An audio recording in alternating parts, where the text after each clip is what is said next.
want to say welcome back. Welcome back to episode number four. Welcome back to episode number four of the Two Young Pastors podcast. You should be able to see our names right there, right there, right there, right there. Juan Sanders. My name is Juwan Sanders.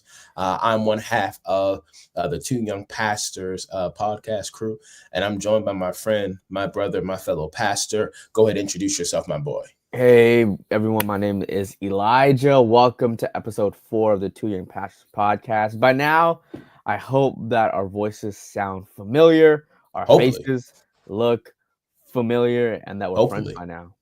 Yeah, definitely. Because we love what we're building here. We love what we're building. And we're starting from the ground up, so we know that it's going to take some time to really build and cultivate a community. But we're definitely here for it and excited. So please continue to keep coming back, Yeah, And dude, we got a good conversation because last dude. episode, we were getting into some of the weeds. We talked about alcohol last time, you know what I'm We did. saying? And towards the end, it got us talking about some of the aspects of Adventism that are a little interesting, Mhm. and that's the topic around prophecy, prophets, biblical prophecy, and prophets. Also, just quick update for all our people, who may not be aware. I don't know why you're not aware, but if you're not aware, you know, Donald Trump is the president. Donald Trump is the president of the Yeah, United States. yeah. That happened Tuesday. That happened Tuesday, Oh, uh, yeah. What November 5th, 2024. Wednesday? Wednesday night Oh, or I don't know why I keep thinking Thursday that like morning? elections are always Tuesday. Well, Um, the election was Tuesday. Well, yeah, you're right. Wednesday. Yeah, I was wrong. You're right. I'm sorry. Wednesday I'm morning, sorry.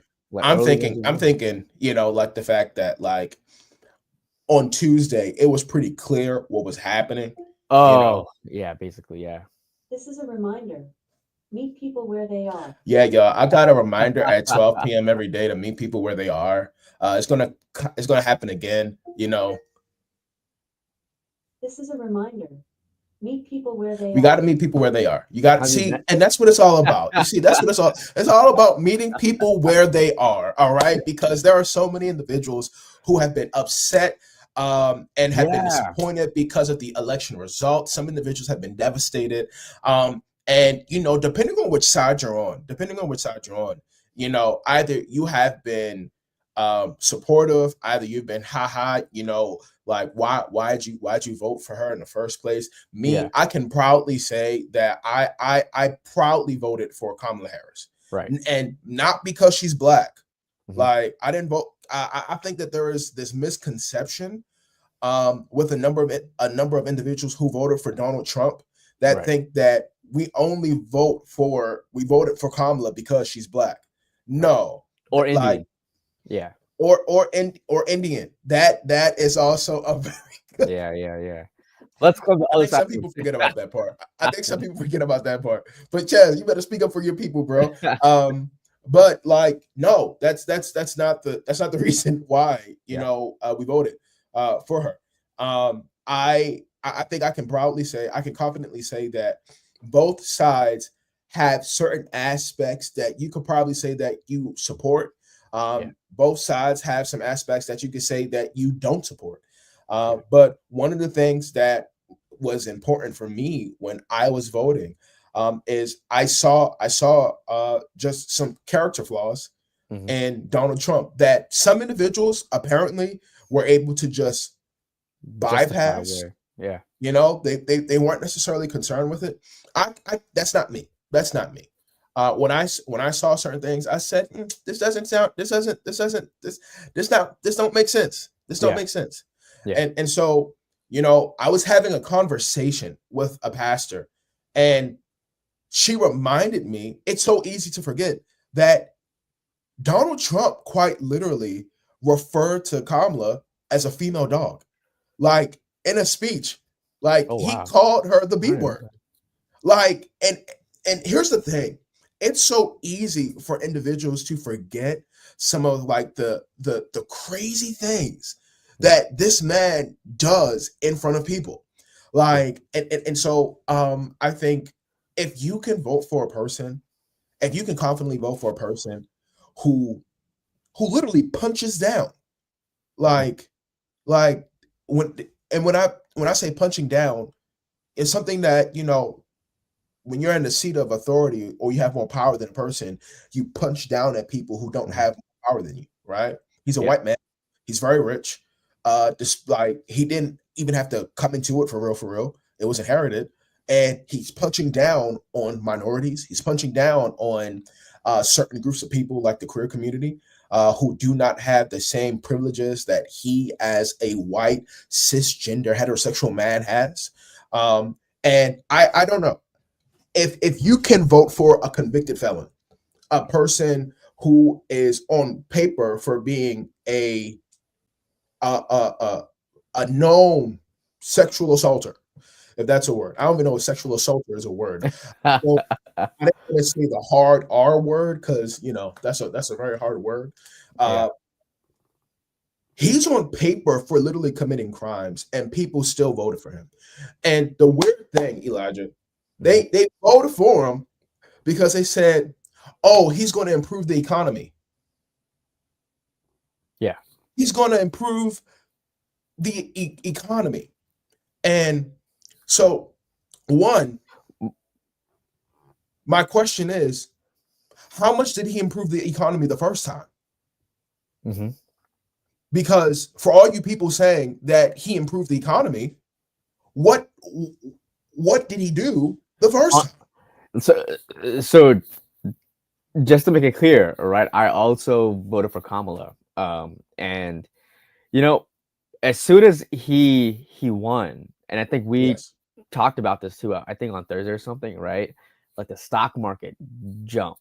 The stock market is not an indication of the economy. It's not the only indication of the economy. There you go. It's not the only. It's not the only indication of. It's not the only of the economy.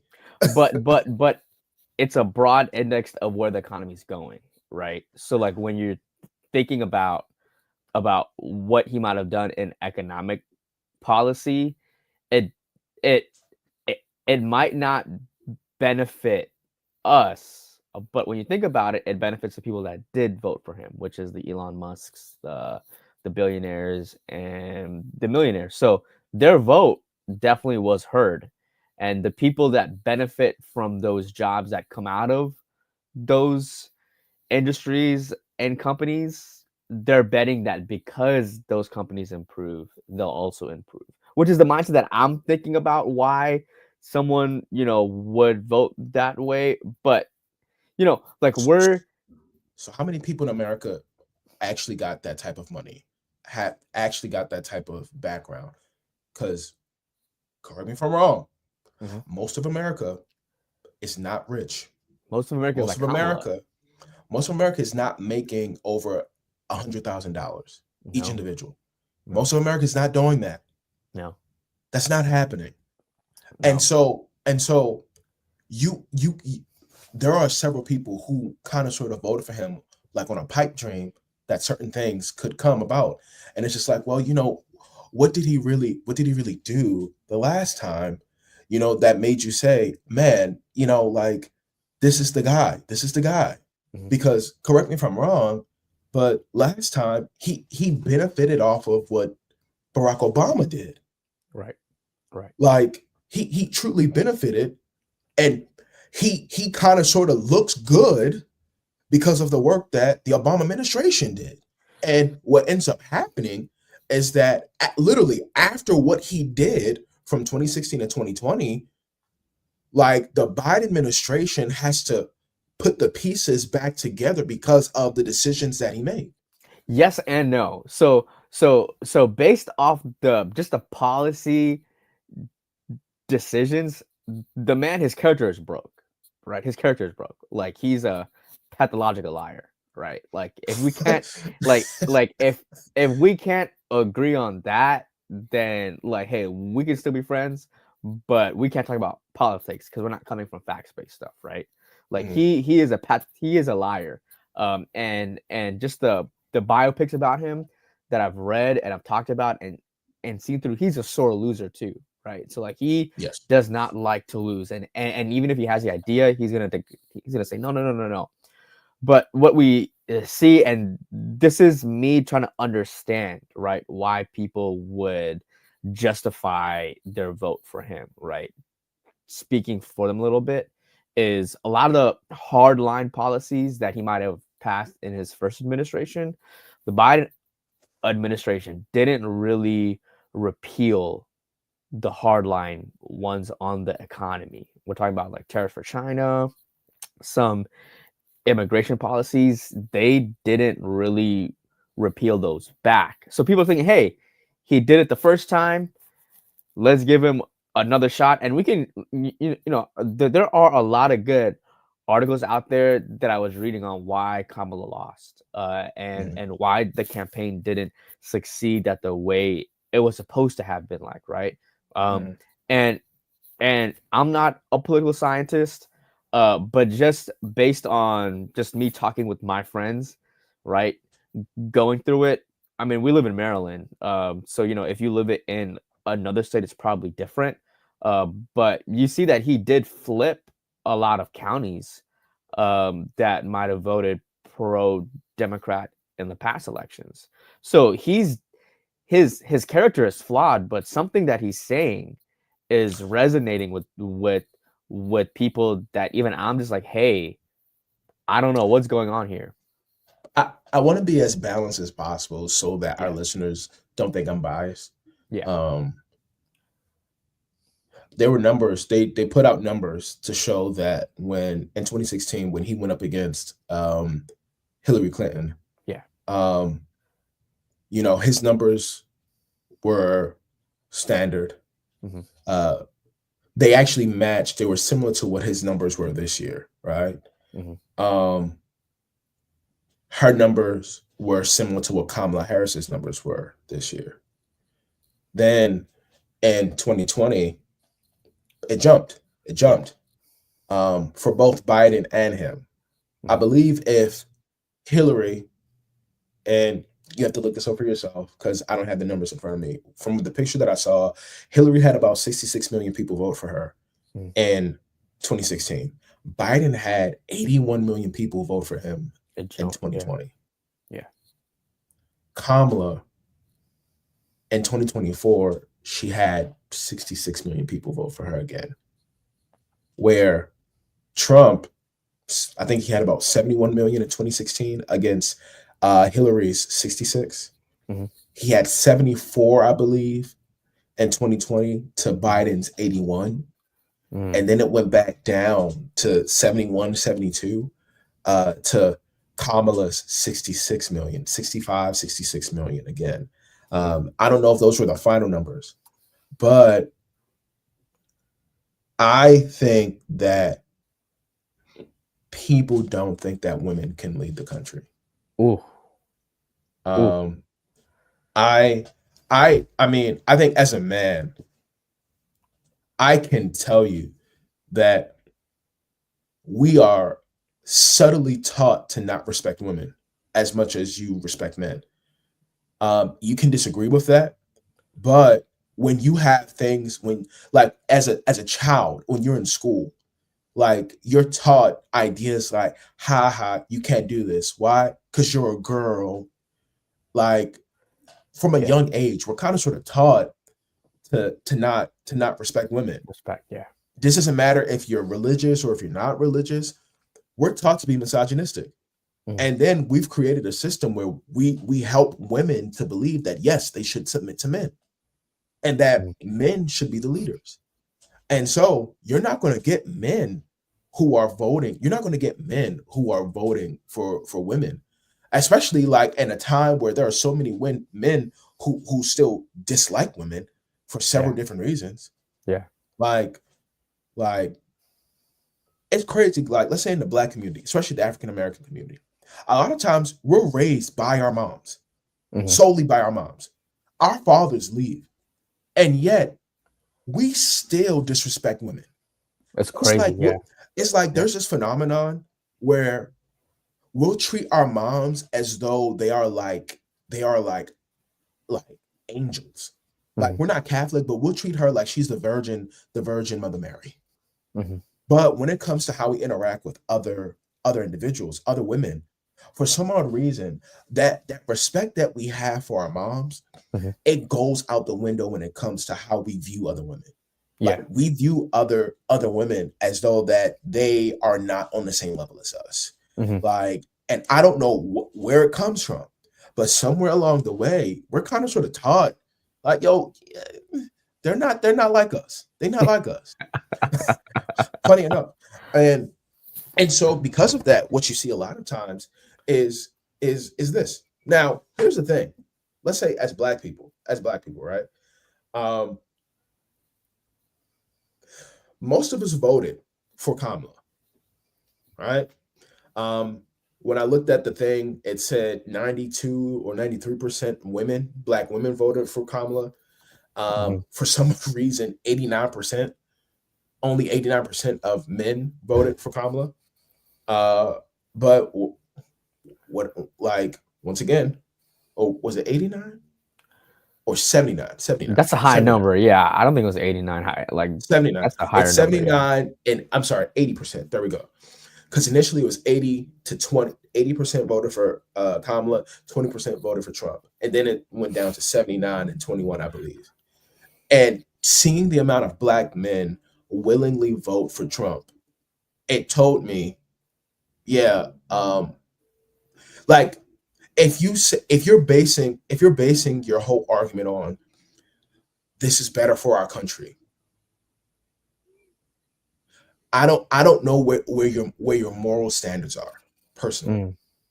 Because if you're willing to hurt groups of people who literally need help, if you're willing to take liberties away from people because you don't agree with it, because you're homophobic or you're xenophobic or you're transphobic, to be very specific, if you value money more than you value the quality of life of other human beings, we have a problem. Mm. And there were individuals who were saying, well, Trump is going to improve our economy while also making it illegal or illegal for abortions to take place. He's gonna make it harder for let's say gay people to get married. He's gonna make it harder for trans people to have their rights. And so you have individuals who are taking like their personal like agendas and vendettas against certain communities, trying to take away their rights. And they're mashing it together with, hey, he's going to improve the economy. The safe thing to say is he's going to improve the economy. Yeah. The thing that you say behind closed doors is, I really don't like these groups of people. Mhm. A black person in a White House again, especially when it already feels like it feels like we're being outnumbered now. Mhm. Like, okay, I don't want to alienate No, groups of people, but like I think it brings out. I think I like me talking with people as well.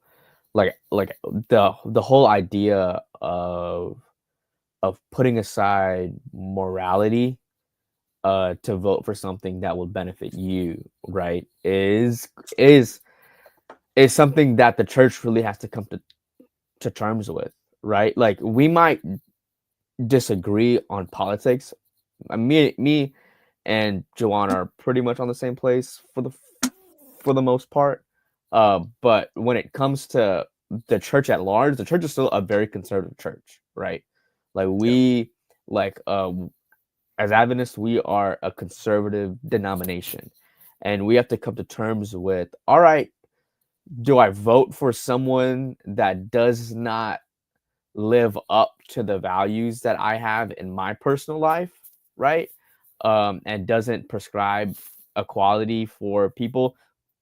And a lot of the church said, yeah, like I'm gonna go ahead and vote for someone that professes to read the Bible but doesn't. And the thing is, we all came to church on Saturday. Everyone that voted for Kamala and everyone that voted for Trump all came to church on Saturday, yeah, and we all have to come with to the terms of this is what I did and this is what happened. And the fact is, we all have to now live through 4 years of a decision that the entire country made. So, like we obviously have a choice, right? It's like, all right, do I put my head down and just push through these 4 years, and hope that at the end of the 4 years there's a peaceful transition of power, right? Or do I become more active and learn, why, why why a good portion of the country didn't want him to become the president or want a Kamala. What does dishearten my heart though, man, or like makes me kind of like, sad a bit, and is seeing the people that that are disheartened by, because man, church on Saturday, I'm not sure, like you could feel the depression and the anxiety, Yes. and like it was palpable. Even Yeah. on Wednesday when we had our Wednesday night service, like you could feel it through the virtual like space. It was disheartening because of what happened. Um, but what brought my heart down was seeing all the people that were so discouraged that Trump won, and then Yeah. telling people to unfollow them if Trump won. Or no, if they voted for Trump, just go ahead and unfollow me because of the. And then I was just like, I don't know if that's the right way to be approaching this, where Uh, we're just dissecting the entire country in half and going, because what's crazy is that's what he did, right? Like he's like, hey, like the enemy is the person that doesn't agree with you, and then everything that Kamala was trying to do was the opposite of bringing people together, even if they might not agree. So post, as we're trying to deal with it, is like, all right, are we going to react the way that his supporters did when he lost in 2020, where they cut off everyone in their family, right? That wasn't a Republican. Because there were stories of people saying, "Hey, right, like if you voted for Biden, then we're not family anymore, right? Don't come to Thanksgiving and don't come to Christmas because you put in this is this person." Like, are we gonna react the same way? Like, I think it's hard. It's different because Biden days before the election did not have a rally where a bunch of bigoted individuals no, I'm with you. got up and made fun of Puerto Ricans, Yeah. which is a U.S. territory. Yeah. They're technically part of America. No, yeah, they are. Yeah. Like, even for the people out there that does not want to say that's not America, that's a U.S. territory. That's America. Yeah. Like, Citizens, yeah. and he punched down at them. Several Republicans punched down at them when they needed help. Because they were going through natural disasters. Like, he was extremely, and I mean extremely, terrible towards them as a people. Talk bad about them. And if you can look past that, your ethics are not okay. And I'm not in their shoes, but I also don't have friends who openly said I voted for him. Yeah. Like, I would lose respect for you. Like, if you said you voted for him, I would also question, like, we probably would not be able to hang out like that if you said you voted for him. Because it would make me question, like, what's your moral compass? Like, where is it? Where does it stop and where does it end? And so I think it's a little different, because an individual who essentially votes for another person who is a fascist, that says a lot about you and what you value. And as a person who is in relationship, especially followers, like the social media space, if you can vote for a fascist, either that means that you don't care about the same things I care about, and you're okay with taking rights away from people, or supporting a person who has gone on record to say, I'm going to take rights away from people who do not look like us and who do not sound like us.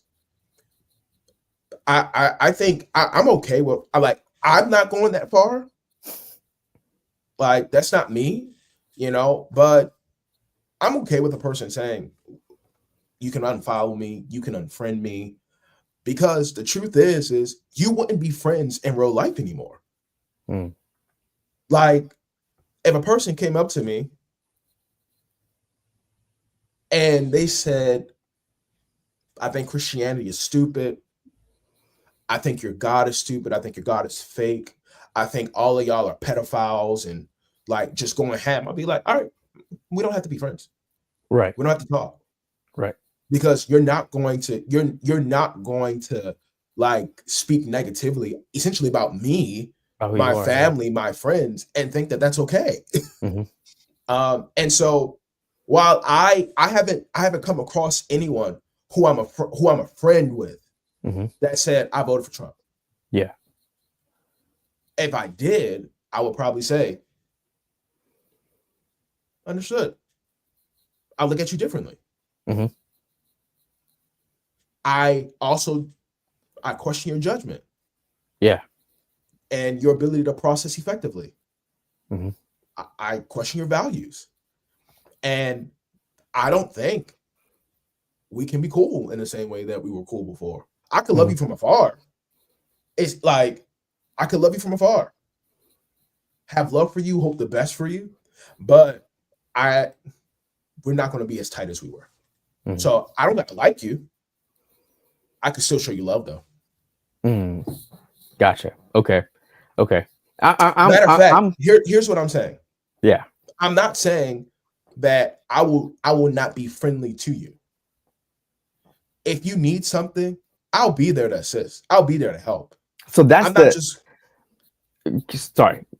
No, go ahead. It's like, that's what I'm thinking is the difference, right? Because what I see on socials is clear cut. We're now opposite.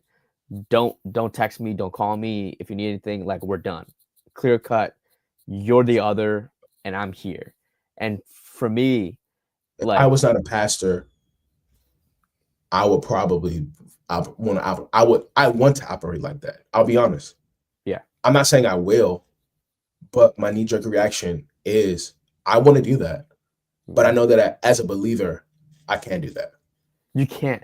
And that's the thing that, like, when I see that, my mind is like juggling scripture in my head, and I'm just like, hey, like, what Christ said is that our unity will show the world that God exists, right? And it's not in doctrine and things like that. It's that regardless of the indecisions that we make, the things that we say to each other, right, we're still unified, right? Yeah. We're saying, hey, Christ is our Lord and Savior, and even though we might vote differently, right, we're still under the same body. And then the world is going to be like, yo, you have a Republican and a Democrat that disagree on everything, but they still come together to church to worship, right? Like, in our world, right? Like, I know that sounds like very like idealistic, right? But that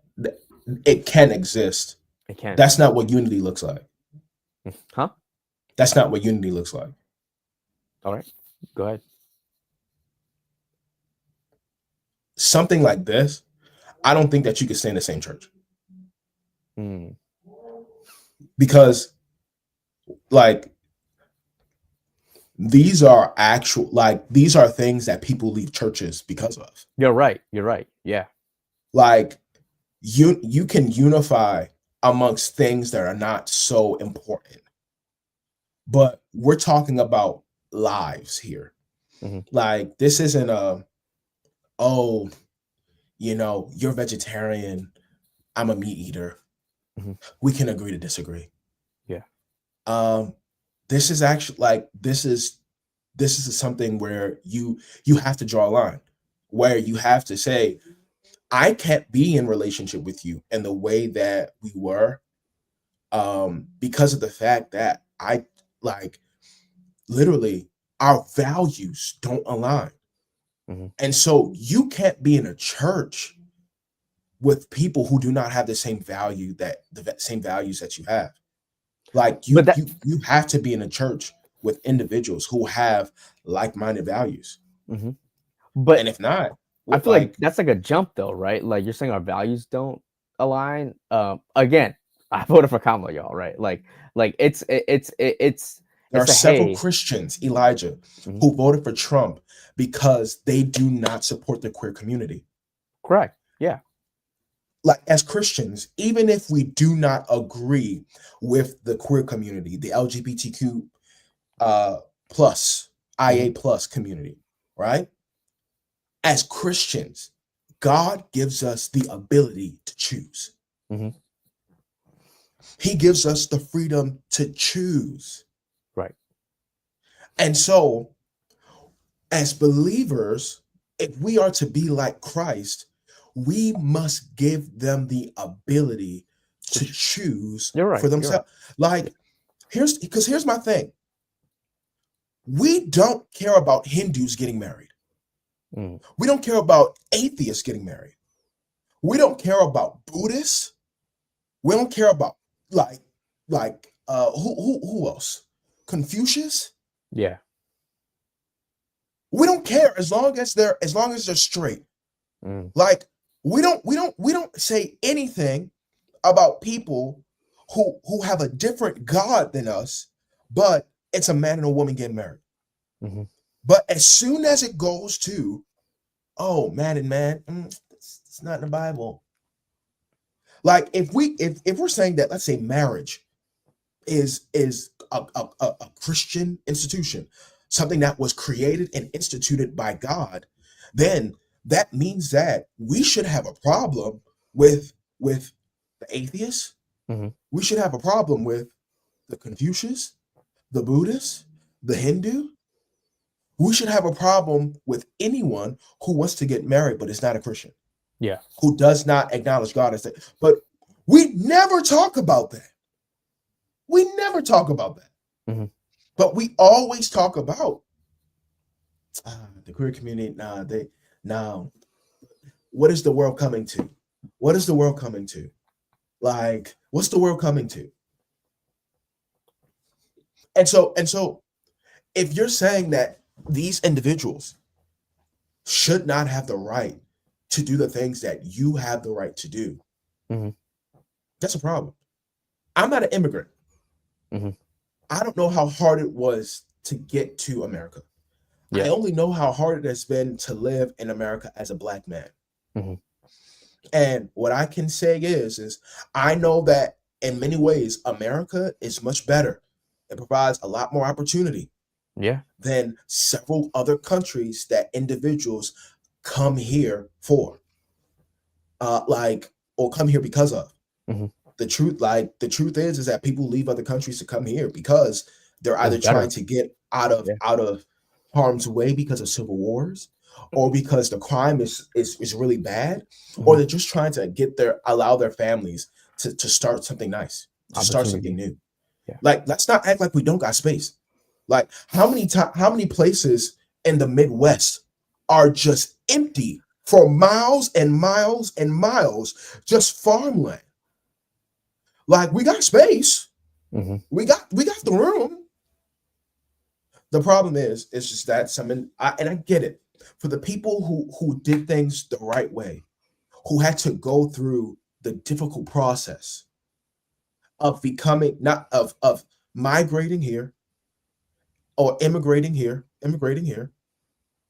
and not only immigrating, but having to go through the process of assimilating to our culture, probably having to go through the process of dealing with being different because some individuals possibly didn't have the accent that Americans had, and so they had to go through that pressure, and then have to go through the process of becoming an official citizen. I know it's not easy, Yeah. but how I processed it personally is like we walk and we do the things that we do so that more individuals who are seeking better for themselves and better for their families, so that they can have the same quality of life, so that they can have the same opportunities that the rest of us have. There really is opportunity for all of us to eat. Mhm. The problem is that the way that the world works, the way that rich people work, like the way they work, they make it seem as though that one, they really did something that was amazing. They make it really seem as though that like a lot of them tried real hard and that they had to come up from nowhere and that it was them all by themselves and they had no privilege whatsoever. And listen, they got to protect their stuff because if they don't, they're going to lose it all. And the reality is that that's just not true. A number of those things are just not true. Mhm. They had help from parents, aunties, uncles, teachers. Yeah. They had help from literally their privilege because a lot of the rich people in America are white. Mhm. And they have privilege. Like people look at them and they say it's okay. Oh, they're okay. They look at a black man and they say, How do you? well, Yeah. you know, Yeah. you know. And so that's privilege. Like it's okay to admit it. Yeah. Like it's okay. So I want the whole spiel. No, like there are a lot of Just really passionate. areas where people are they disagreed and they went and they voted for who they voted for. As an immigrant, I can speak to that. Went through the process, Please. right? Like Where are you from? Where are you from? I am from India. I was gonna make a joke and say that I was from Puerto Rico, but I'm not gonna make that. But I'm not gonna make that joke. What part of India are you from again? South India. South India. South Okay. India. But And yes, you as know, an immigrant, you said you could speak to it. migrated over as like a 2.5 year old, right? And was raised in the DMV for I'm 28 right now, so for like 26 years of my life, right? Like raised here in the DMV. America is home. India is a place I go and visit. It's the motherland, but in my mind, right, coming over here so young, that America is all I know.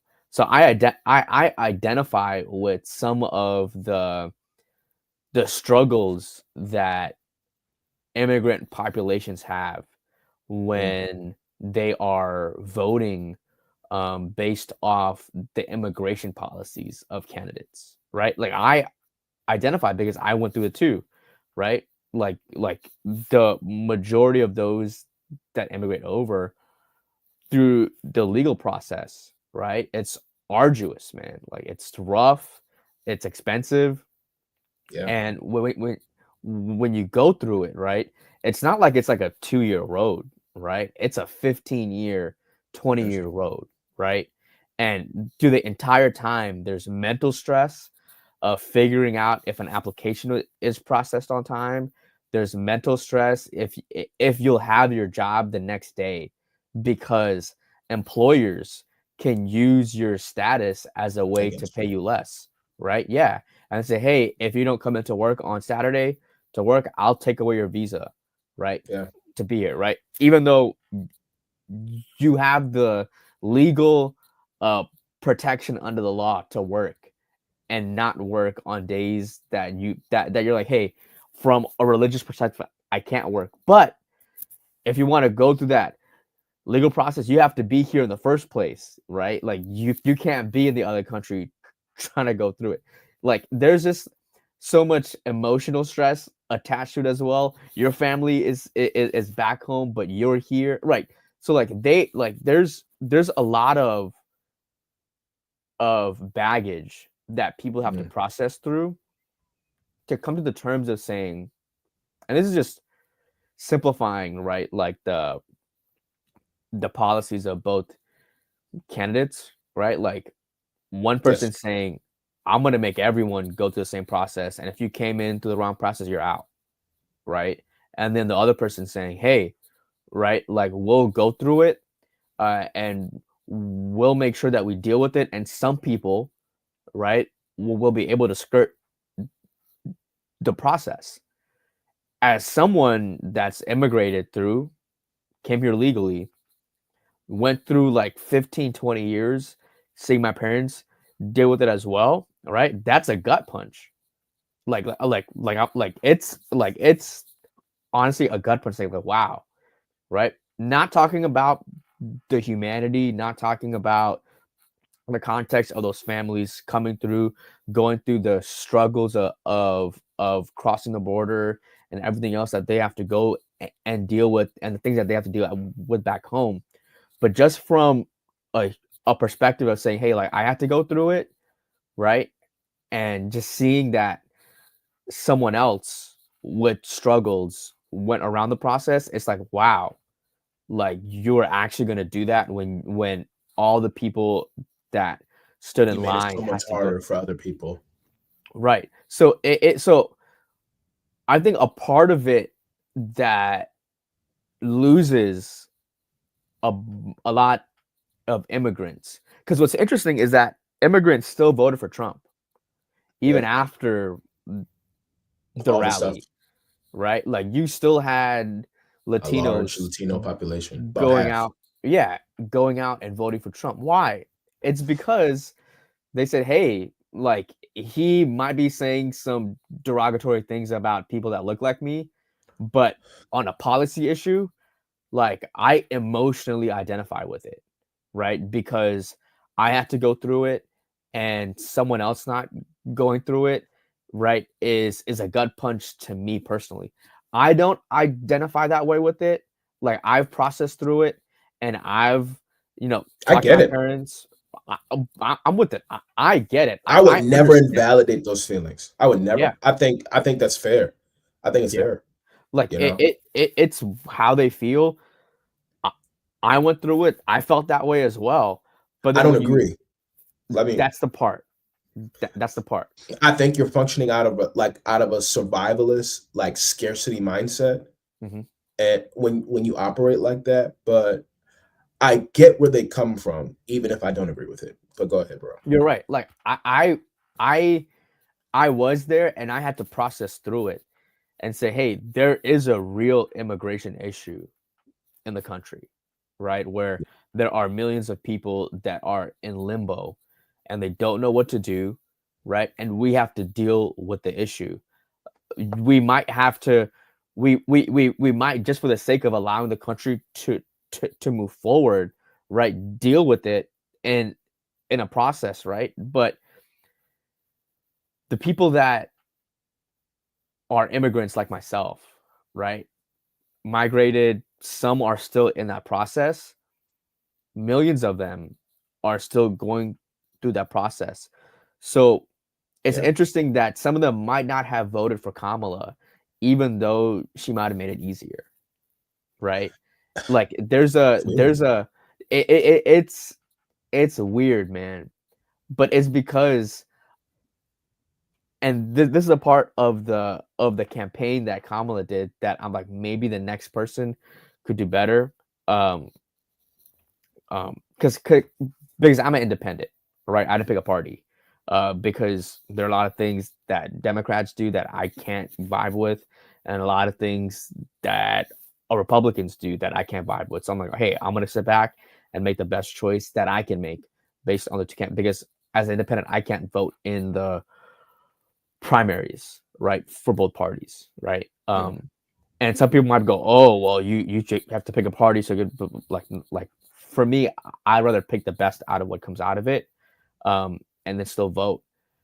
What's interesting that I think Kamala could have done better with the immigrant population Mhm. is identify more with it, and Mhm. that would 100% take a lot of white voters and kind of give them like a little back, like, wait, why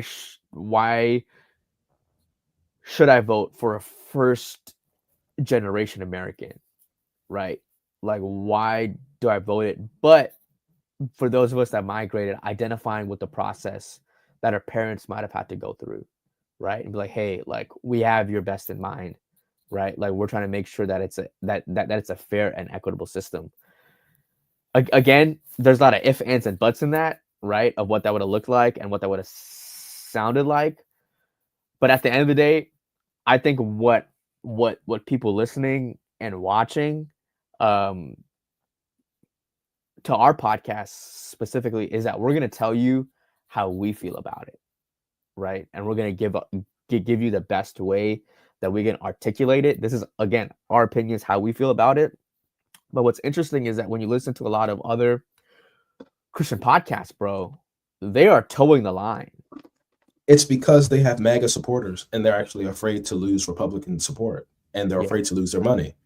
They have they tow the like other Christian podcasters tow the MAGA line, even if they don't agree with it. Like they'll go through and like I heard a vote for Kamala is a sin. I've heard it, and I've also heard like if you don't vote for Trump, you're sinning. And I was just like, wow. Like, we can't be in the same church if you say that out your mouth. If like I don't know if that was a pastor, you know, but that's just not true. That like, yeah. But like if you've made it this far into the episode, right? Like we can disagree on policies, right? But when it comes to the word of God, like that's where like for me it's like, hey, like this if we have Bible says. Yeah, if we have fundamental disagreements on who Jesus is, right? What salvation looks like, and just what the body of Christ is meant for, right? Then like those are some things where it's like, hey, we have to talk about it and figure it out. But what's encouraging, man, is that we are here giving our opinions. And the last and I kind of want to ask you this question, and then we can segue into the next part of this. Do you believe after something like what happened on Wednesday, like not half the church, I think like 1/3 of the church, as a conservative estimate, was disappointed, and I would say about 2/3 of the church was happy. As in the Christian church or the Adventist church or American church? Let's go American church, right? Like, was happy. You said, can I believe it? No. My question to you is, if 1/3 of the church, right, is just going through it, they're disappointed, right? Yeah. As a pastor, when you go up to preach on the next Saturday or and I had to do that Sunday morning, right? Yeah. Are you addressing it? Are you giving your opinion on the matter, and then addressing the elephant in the room? So I spoke to it, but what I did not want to do was come off as though I was endorsing the Democratic Party, because I've seen how the Democratic Party has failed Black people. How, you know, it has propped itself up as though it would support minority groups, support Black people, and no, it has not. It has not. At least not in a way that's truly beneficial. Thank God for individuals like Barack Obama, who showed many Black people what Black excellence can look like. But even Barack Obama was not a perfect president. There's some Black people who will not hear anything about that, right? And so I tried my best to be as balanced and objective as possible. And what I did was the things that I really spoke to, or the things that I critiqued, were the things that I believed was, you know, biblical biblical ethics. You know, I critiqued, the unwillingness to vote for the Democratic Party because of your fear that it would lead to the National Sunday Law. I critiqued the fear to vote for, Kamala, because you don't support the queer community. Mhm. I critiqued it. And the reason why I critiqued it is because I was like, we're Black. If there's any group of people that knows what it means to not have rights that are due to us, it's us. And so, like, this isn't about you going to their weddings. Many of you probably don't even know gay people. Mhm. But this is just about them having the right to do things Mhm. that we give everyone else the right to do. Yeah. So like, because there were some people who voted for Trump, like there were individuals who voted for Trump because of abortion. Same Yeah. people who voted for Trump for abortion are the same people who think that the death penalty should be okay. Mhm. It's like, so you're okay with preserving this life, but you don't think it's okay to preserve this life. I get it. They committed a crime. But like the last time I checked, unless God gives us the command, unless God is the one who says to take a life, we cannot judge that it is okay to take someone else's life. Mm. So like we're like, and I'm not saying that abortion, like, yeah, let's do abortion. I'm questioning like the congruency and the attitude and the energy where it seems like things are not consistent. Because if you're valuing how sacred life is from infancy, you should value how sacred life is, like no matter if the person is a criminal, no matter if the person is the best humanitarian alive, you value life. And we do not cut life short unless we're fighting for our country, unless we're defending ourselves. Mhm. Like I get those circumstances, but if a person can be in prison and sit there and think about what they did that was wrong, and if our prison system was actually one that actually helped individuals become better human beings, but like us going into this is going into the major problem of being American, of our country, that several individuals who are put in prisons, like Black people, are put there unjustly Mhm. because we're targeted at a disproportionate amount to white people, because there are statistics that show that all demographics, all races commit crime around the same rate. One more time, all races commit crimes around the same rates, yet Black people are in prisons. There are more Black people in prisons than there Than should any other be. race, Like yeah. if there are over 50%, if America is comprised of over 50% of white people, there should be so many more white people in prison. But the fact that there are so many more Black people in prison, which means that they are being targeted more so than other people, that means that our country has a problem. Mhm. And so, like, getting back, it makes sense to me that yes, when individuals only pay attention, and at times, like, don't you know how like lay members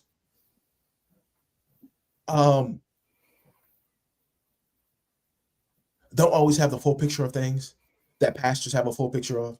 Mhm. Like, as a pastor, you understand what it takes for a church to really go forward and go to the next level in ways that some members don't get.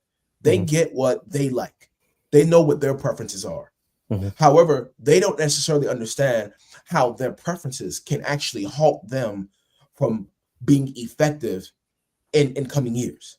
Mhm. Whereas pastors, we're forced to question, is what we're doing what our context needs? Not just the people who belong here, but the people who we want to be here. Mhm. And so at times, what can happen is that we can become manipulated because individuals can say the right things to get us on board.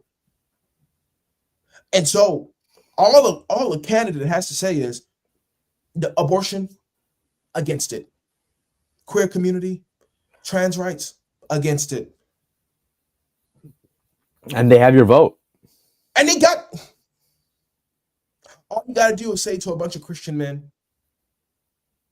well, the Bible did say that the woman was the weaker vessel. Was it not Eve who was deceived by the fruit? I mean, deceived by the serpent, and she ate the Yeah. fruit. Yeah.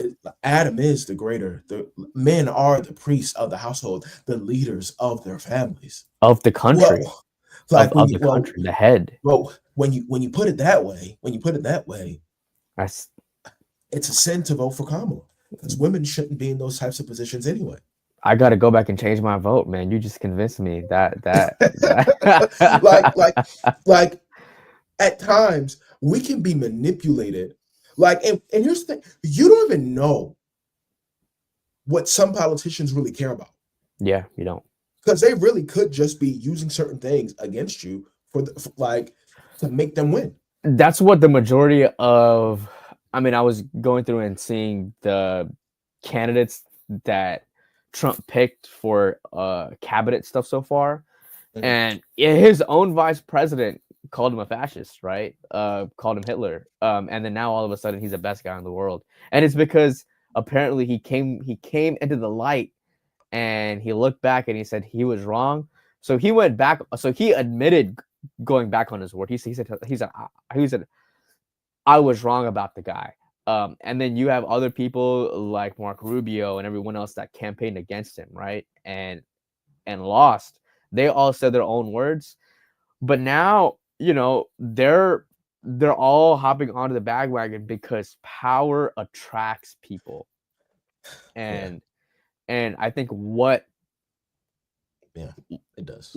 What I think is a cautionary tale for pastors, and I'm going to end it this way, is we have to be mindful that every word that we say, our actions push people to the right or to the left, not politically, right, but just on a scale in their own minds. Our actions, our examples, like we push people on their own scales to the right or to the left on decisions that they have to make. And we all as pastors have to be more mindful that our words matter, and we can't just let things slip out. Which is why I asked that question, like, hey, would you preach that word? What about to you? Your church? I mean, I know you asked me, and I went on another tangent. I just have a lot of those today. No, you're good, man. But what about you? What would you preach? I wouldn't preach a political sermon, because that's not what a sermon is, right? It's going into the Word of God, because at that point it would be a political speech, right? Is that a problem? Right now, I don't know how to do it, how to preach that way and connect it back to Jesus. Like, as of right now, I don't know how to make that appeal, because my sermon has to end with an appeal to Jesus, not to a party, right? So I don't know right now how to make that connection in an overtly political speech, right? But what I do though is say, hey, right, like, our country made a decision, right? And whether you agreed with the candidate, I like how Doc Peeler did it this Sabbath, is he dissected it into both. He said the beginning is his pastoral opinion, and he gave his opinion as a pastor. And he said, I can't believe that some people went out and voted for a convicted criminal. I can't believe that someone that our country did that. I and in his special opinion, he said it showed that the country was at its core, not everybody, but at its core was still sexist and homophobic. Was still sexist and racist, right at the Can I core. share something? Yeah. You want to know why Christians were able to vote for him? Why? Because some people really believe that Trump is like the next Jesus. Yeah. Like in the same way that Jesus was wrongfully, convicted Mhm. back 2,000 years ago when he Yeah. was in Rome, Yeah. where he was convicted of something that he did not do. Yeah. They believe that Trump, they truly believe, despite what evidence, despite the words, they believe that it's not true, that they're lying to us, and that Trump is actually not as bad as the media has made him out to be. Mhm. And what they're saying is that, hey, he is not convicted. The rest of you who are listening to the media, all of you woke people, they're saying that we are the ones that are delusional. Yeah. It's That's a fight to see who's. I think it's a pointless question. Yeah. I don't know how, or it's a pointless statement. I don't know how some of you could vote for a convicted felon. Mhm. It's a pointless thing to say. Mhm. In my opinion, only Mhm. because of the fact that, like, if you don't believe that he was, like, there are people who literally said he's not guilty. He's not guilty. Mhm. She's a liar. They're liars. They're just trying to, like, It brings out one of the concerns I have for the church is that we'll go out of our way to believe in something, and then we'll guise it under the thing of faith. We'll like put it under the carpet of faith, and we'll go, oh, this is why you just have to believe, right? And then we'll say, yeah, hey, no, it's faith. But then like we can go back into scripture and point out that Paul is not saying that's what faith is, yeah. right? So I think this election showed us the character traits of the church, where the majority of the church is, and the majority of the church is are people, and I hate to say this way, that can be manipulated. The majority of the church are people that can be swayed into into positions that the Bible at its core does not support.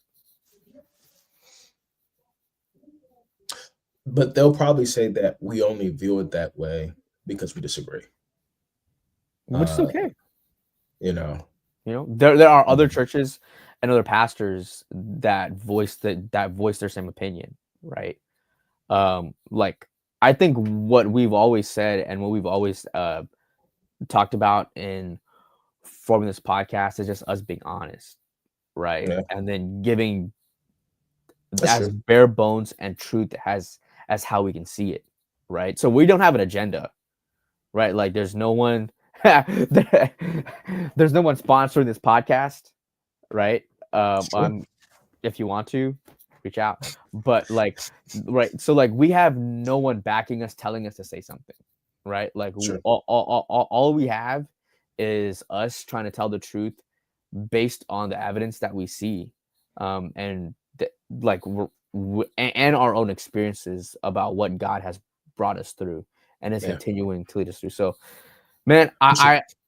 I was discouraged, but as I process through it and I read what David did through his discouragements, right, in the Psalm, is he praised God in the midst of a discouragement. It was still hard. He still felt sorrow, right? Like he still was like, God, why is this happening to me? Destroy my enemies. He had all of that, but he always ended with, hey God, like I put my life in your hands, and I'm gonna do the Yeah. best that I can where I am. So Yeah. if you're discouraged, do the best that you can where you are. If you're someone that voted for Trump, right, hold him accountable to everything that he said. Yeah. Hold him accountable, right? Like that's the bare minimum that you could do. Yeah. Hold him accountable. And if he goes out of what you know he's promised to you and said, hold him accountable to the Constitution, the law, right? Like that's the most I think that I could ask, because we probably disagree on a lot of levels there. I don't really know how you can really hold them accountable, but but you know, I would say, you know, for me, I was disappointed. I was disappointed. Yeah. You know, I was disappointed because yes, I recognize that individuals are racist. Some individuals are racist. Some of you, Some individuals are misogynist. yeah. And some women, you know, and some like, and when I say some individuals are racist, I'm not just talking about white people. Yeah. You know, there are other races in America. Immigrants, bro. Immigrants. We have an undertone of racism. Like it's just how it is. It doesn't matter what type of immigrant you are either, right? There are immigrants as well. There are immigrants as well, who are racist and who specifically look down on Black people. Yeah. You know, it's weird. But about yes, and the same thing. There are some Black people who have drunk the Kool-Aid, and you know they don't think that we're capable either. In the same way, there are certain women who have listened to their husbands, listened to their fathers, listened to their male friends, and they don't believe that a woman should lead either. And so I recognize that I'm disappointed. I'm disappointed because there are so many of us who are not educated enough. Disappointed because there are so many of us who there are individuals who did not care. There were several Americans who had the potential to vote, but they said, I don't really care about politics. Yeah. And so it's just like hey, Yeah. you know, we're American citizens. Like we live in a democracy. Like there are there are certain governments that are not democracies where individuals where like the smallest individual has a right, has a say, and what can happen. Yeah. You're essentially saying that you are not taking advantage of one of the benefits of being what it means to be American. Yeah. You have a voice. And so disappointed in that. But I was also I took time to support the individuals around me who were grieving, who were disappointed. And I was really disappointed, and I really felt sorry, really pitied the minority groups, the groups that have the potential to truly be impacted by this most. Matter of fact, I was at a memorial service Thursday evening, and if I'm remembering it correctly, a judge, I think it was a Supreme Court judge, that struck down one of Biden's policies that he put in place to help keep families who were immigrants together. And so now, like those families who came to America, and who had the ability to stay with each other, they now can be separated, yeah, and taken to different places until they're forced to go back to their countries. And so I was just like, it's already happening. Like we're already seeing like people like, and I get it. I get that they did something illegal. I get it. I do. I also understand that individuals don't just do illegal things like because they're terrible people. Most of them, yeah. Like this isn't a situation where a person is just greedy. A lot of people who are in terrible situations, like a lot of people, I have empathy for it. Not saying like And the thing is we never know what we will do until we are placed in situations like that. Some individuals are extremely desperate. Mhm. And so, like, they're willing to do things to not only help themselves, but help their family. Mhm. And so I have empathy. And I can also say, yes, it's not okay. Yet at the same time, our system is not okay. Mhm. How hard it is for certain individuals to get into our country and to become citizens. It's to a certain extent. I don't think you can say that all of it is because they're just trying to be sure that you're not a terrorist. No, it's It's meant to be hard. it's meant to be hard. Yeah. Like, to a certain, and so it's broken. So I'm disappointed on several different levels. I feel sorry for a number of groups of people, especially individuals who felt unseen. The individuals who will be impacted by this the most. Mhm. I feel sorry for them. My Yeah. heart goes out to them. And to the people who voted for Trump, I mean, it's done. It's done. I'm in a space where it's just like I hope he does a good job. Whatever that looks like. Mhm. I hope he does a good job. Yeah.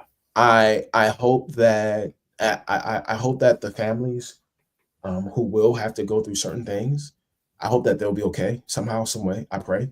Yeah. But I hope that the reason why you voted for him, it won't be something that you will regret in the future.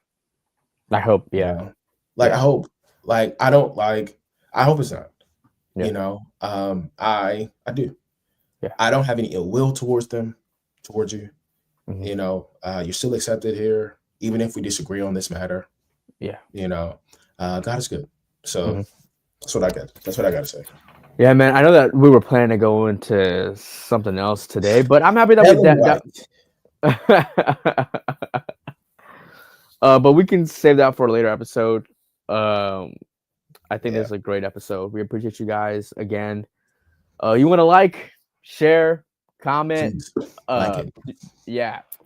share If it, comment your opinions. I feel Yeah. like this is one where a number of individuals will have a lot of things to say. So Yeah, please comment. We want to know if you disagree with everything that we said. Go ahead and share in the comments. If you agree, please. And here's why. Not because I just want to debate, but I really do want to understand. If you think you know something that I don't know, we would love to hear it. Yeah. Like, because maybe you got some secret intel that we don't have, and if so, maybe you have different history books than we have, and if you do, please, please share it. But we'll hold you accountable, right? Like we'll Yes, hold you accountable to yes. what you say. But appreciate you want to share, comment, and again, if you have anything, put in the comment section below. You want to subscribe to the YouTube page, the Spotify page as well. Until the next one, Jawan, man, as always, it's great to hear from you, bro. Love speaking with you. And we'll catch y'all in the next one. Peace.